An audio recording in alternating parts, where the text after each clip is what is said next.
mengandung serat karena dia biasanya bersumber dari tumbuhan, dan karbohidrat yang mengandung serat dapat membantu melancarkan pencernaan kita.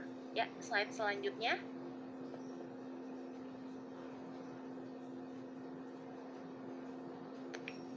Ini adalah protein. Protein itu apa? Protein adalah zat yang berfungsi untuk mengganti sel-sel tubuh yang rusak. Misalnya ketika rambutnya rontok, jadi tumbuh rambut yang baru, atau ketika teman-teman lecet, luka, membantu penyembuhan lukanya, atau ketika teman-teman sakit, membantu pemulihan teman-teman saat sakit. Nah, kebutuhan protein ada namanya kebutuhan protein nabati dan hewani. Perbandingan yang baik adalah 3:1. Jadi misalnya dalam seminggu nih, teman-teman makan protein nabatinya 3 kali lebih banyak daripada protein hewani. Ya, next. Ada satu lagi sumber namanya lemak. Lemak adalah sumber tenaga selain karbohidrat. Jika makannya berlebihan, vitamin. Vitamin yang utama sumbernya dari mana? Dari buah-buahan dan untuk teman-teman, anak-anak, selain dari suplemen yang diminum nih, kan sering banyak nih suplemen, vitamin yang diminum. Yang utama dari mana sebenarnya? Dari buah dan sayur, terutama yang mengandung vitamin A, vitamin D, dan vitamin E untuk meningkatkan kekebalan pada tubuh kita. Vitamin A biasanya dari mana sih? Dari wortel. Vitamin D dari mana? Boleh dari susu atau berjemur dengan matahari. Vitamin E dari mana? Paling banyak vitamin E pada minyak zaitun, buah olive. Next.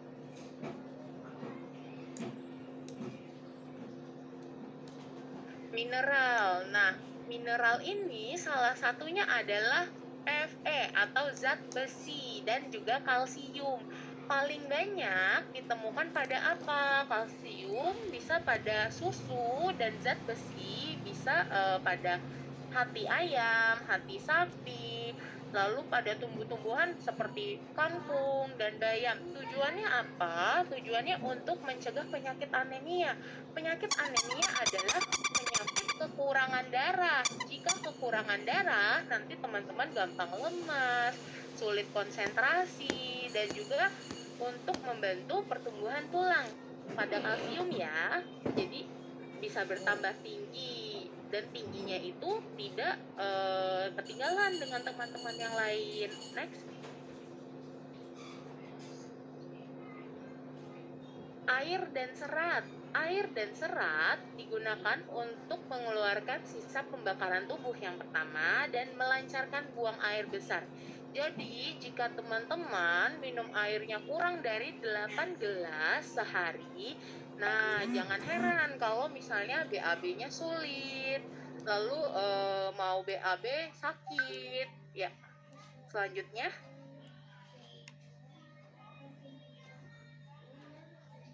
Anemia. Ini tadi ya, anemia itu adalah keadaan di mana tubuh kekurangan sel darah merah. Nah, jadi yang disebabkan oleh anemia ini bisa menjadi lemas, sulit konsentrasi, tidak bisa belajar dengan baik. Next.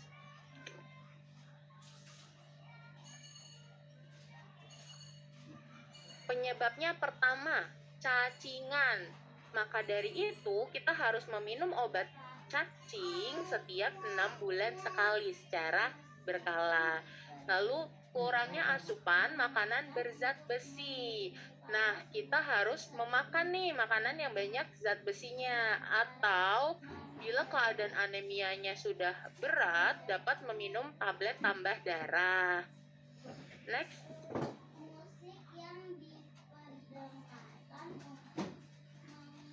Kurang vitamin A. Penyebabnya kurang asupan sayur dan buah. Kenapa sih kurang vitamin A, kurangnya asupan sayur dan buah? Jadi buah-buahan yang berwarna merah atau oranye seperti buah bit, buah wortel, itu banyak mengandung vitamin A. Fungsinya untuk apa? Untuk melindungi jaringan-jaringan mukosa atau jaringan yang lembab seperti jaringan mata. Bila kurang vitamin A, pada jaringan mata bisa terbentuk bercak-bercak putih yang mengganggu penglihatan. Ya, selanjutnya.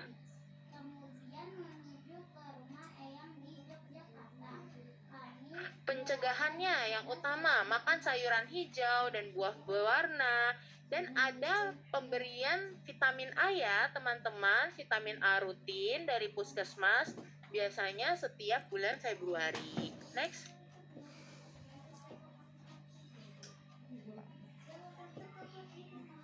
Nah, ada lagi namanya zat yodium. Zat yodium biasanya ditemukan pada garam beriodium. Fungsinya untuk apa? Sebagai bahan bakar pada tubuh kita untuk mengatur sistem pencernaan, sistem pernapasan yang dikendalikan oleh kelenjar gondok. Biasanya kelenjar gondok itu adanya di leher. Yang utama adalah bila kekurangan yodium, gangguan fungsi motorik, jadi lebih lambat, sulit menerima pelajaran. Untuk itu, pada makanan sebaiknya menggunakan garam beriodium untuk memenuhi asupan yodium harian kita. Ya, slide selanjutnya.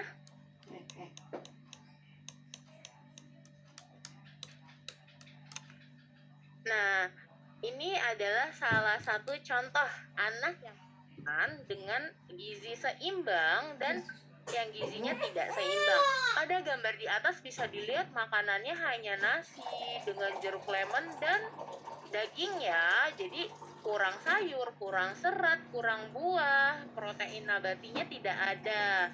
Untuk yang di bawah kita lihat ada sayur, ada karbohidratnya, ada protein hewani, ada protein nabati, dan juga ada buah-buahan. Nah, sehingga kebutuhan nutrisi badannya cukup dan teman-teman bisa aktivitas nih dengan baik, dapat menangkap pelajaran dengan baik.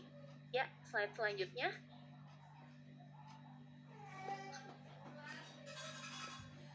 Jajanan anak sekolah. Pasti teman-teman semua suka jajanan kan?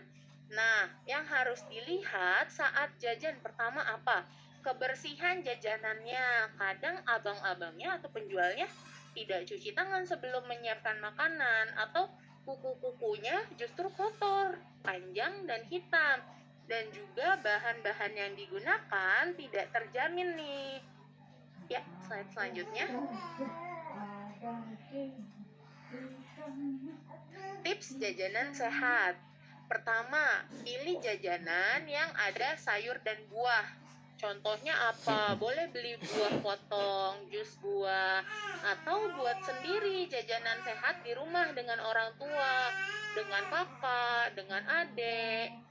Lalu sebelum makan selalu mencuci tangan, dan setelah makan juga tidak lupa mencuci tangan dengan air yang mengalir lalu dengan sabun. Hindari makanan yang manis. Makanan manis apa saja? Gula, permen-permenan, minuman kemasan, teh botol, teh kotak. Kenapa hindari makan manis? Karena gula akan membentuk plak pada gigi yang akan mengundang kuman untuk membuat gigi berlubang. Nah, salah satu cara pencegahannya cok gigi, terutama saat pagi dan malam sebelum tidur ya. Next. Kesehatan gigi. Next, slide selanjutnya. Nah, gigi karies atau berlubang adalah gigi yang rusak, hitam, bolong, yang disebabkan oleh bakteri dalam plak. Seperti yang tadi sudah disebutkan, plak itu dapat disebabkan oleh pertama, sisa makanan yang tidak dibersihkan atau suka mengkonsumsi makanan yang mengandung gula tinggi, makanan yang manis. Ya, slide selanjutnya. Nah, gigi berlubang ada juga nih, di mana saat minum susu botol lalu tidak dibersihkan dengan baik menyebabkan plak dan mengundang kuman sehingga giginya berlubang. Biasanya banyak pada anak-anak balita, adik-adik yang masih kecil, yang belum TK, yang suka minum susu dengan menggunakan dot, atau teman-teman kita yang masih suka minum susu dengan menggunakan dot, lalu tidak dibilas dengan minum air putih. Ya, slide selanjutnya. Nah, jadi yang dinamakan karies apa? Bagian luar gigi, lapisan gigi yang sakit. Nanti dia akan berlubang nih, berlubang menjadi tempat masuknya kuman. Kumannya akan berkembang biak, bertambah banyak di dalam gigi kita. Dari lubang yang kecil, nanti lubangnya akan bertambah besar sehingga gigi kita menjadi infeksi dan giginya mati sehingga membengkak. Nah, ini yang biasanya harus dicabut giginya. Ya, slide selanjutnya.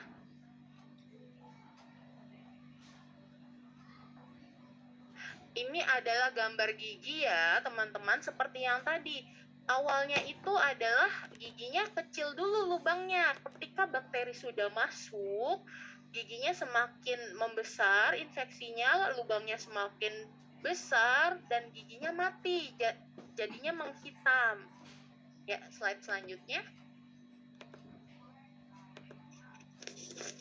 Cara mencegah terjadinya penyakit gigi dan mulut.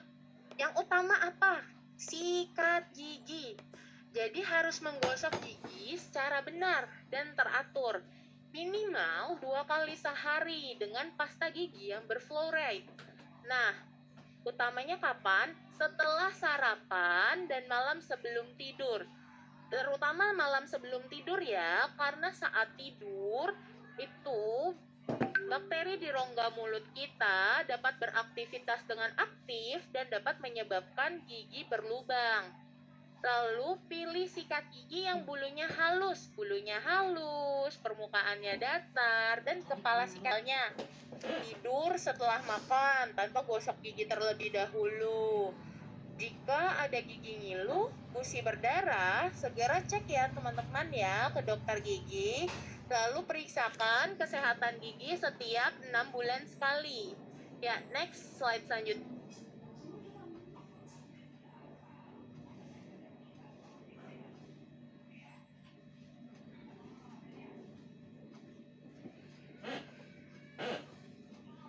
Makanan yang perlu dihindari.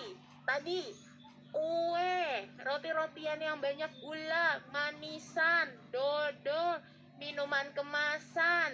Apa tuh minuman kemasan? Chat time, teh botol, terus minum-minuman yang di kotak, lalu permen. Jadi ini adalah makanan yang perlu dihindari.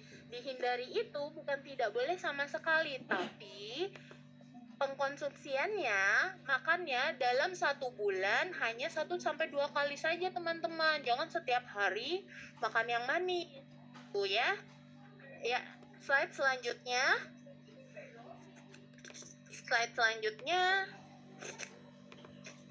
Nah, makanan yang penting apa? Buah-buahan dan sayuran. Kenapa? Nutrisi yang terdapat dari vitamin yang terkandung, mineral yang terkandung, berfungsi dalam menjaga kekuatan gigi dan keutuhan gigi agar tetap intak, jadi tidak gampang bolong. Ya, slide selanjutnya.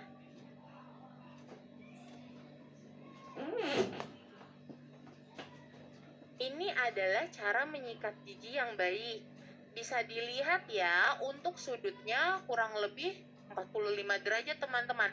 Disikat atas bawah. Nah, sikatnya ini dengan baik.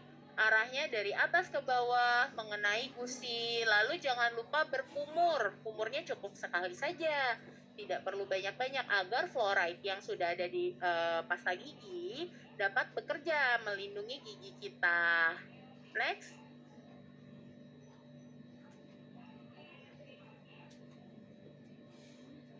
Nah, ini mengenai aktivitas kebugaran. Jaringan tubuh manusia nih terdiri atas otot dan rangka juga sendi. Nah, otot, rangka, dan sendi berpengaruh nih terhadap gerak tubuh kita. Dengan bergerak, tubuh kita menjadi sehat karena melatih kelenturan otot, kekuatan rangka, dan juga sendi. Next.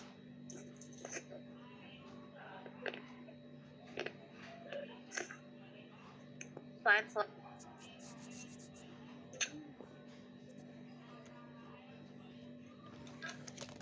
Ya. Nah, jika sehat, badannya sehat, aktivitasnya sering, badan menjadi lebih segar sehingga bila menangkap pelajaran lebih berkonsentrasi.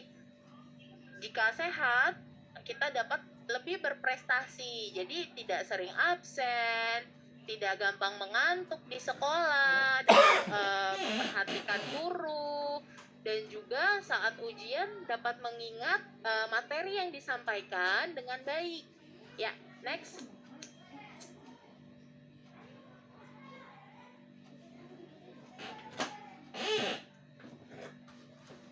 Nah, selain itu, dengan latihan fisik yang berupa olahraga yang baik, yang benar, terukur dan teratur, olahraga rutin ya, contohnya kekuatan otot jantung kita akan meningkat sehingga sirkulasi atau peredaran darah ke seluruh tubuh akan baik. Nah, darah ini membawa nutrisi dari makanan serta oksigen ke dalam organ-organ lain di tubuh kita. Yang pertama, menyebabkan otak akan mudah menerima pelajaran, matanya tidak mudah mengantuk, dan daya tahan tubuh lebih kuat seperti tadi yang sudah dijelaskan. Slide selanjutnya.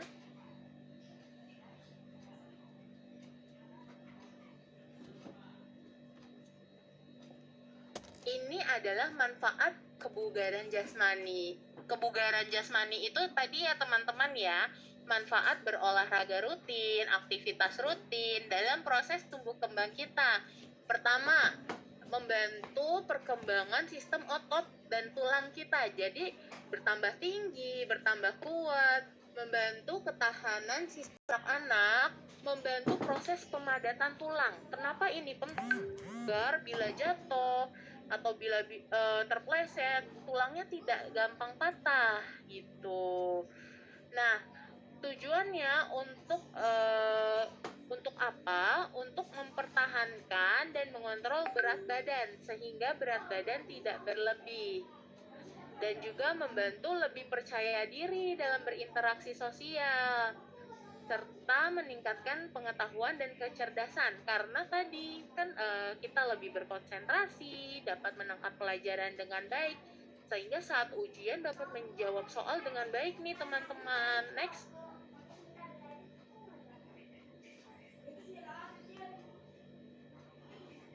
Ini adalah program kebugaran jasmani anak sekolah. Terdiri dari kelas 1 sampai 3, kelas 4 sampai 6, kelas 7 9 dan kelas 10 12. Kalau teman-teman SD nih, yang mana sih? Yang kelas 1 sampai 3 dan kelas 4 sampai 6. Untuk teman-teman yang kelas 1 sampai kelas 3, yang utama apa? Aktivitas fisik di sekolah. Biasanya dengan pelajaran olahraga atau bermain dengan teman-teman. Nah, ada juga latihan fisik terprogram. Misalnya ikut ekskul basket, ekskul futsal, ekskul berenang. Nah, untuk anak kelas 4 dan 6 ditambah pengukuran kebugaran jasmani anak sekolah. Biasanya dilakukan oleh puskesmas untuk mengukur nih kebugarannya seperti apa. Ya, slide selanjutnya.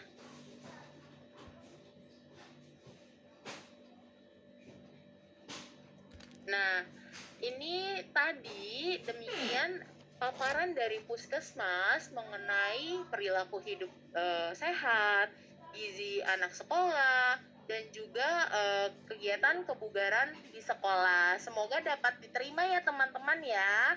Kalau ingin ada yang bertanya, saya persilahkan.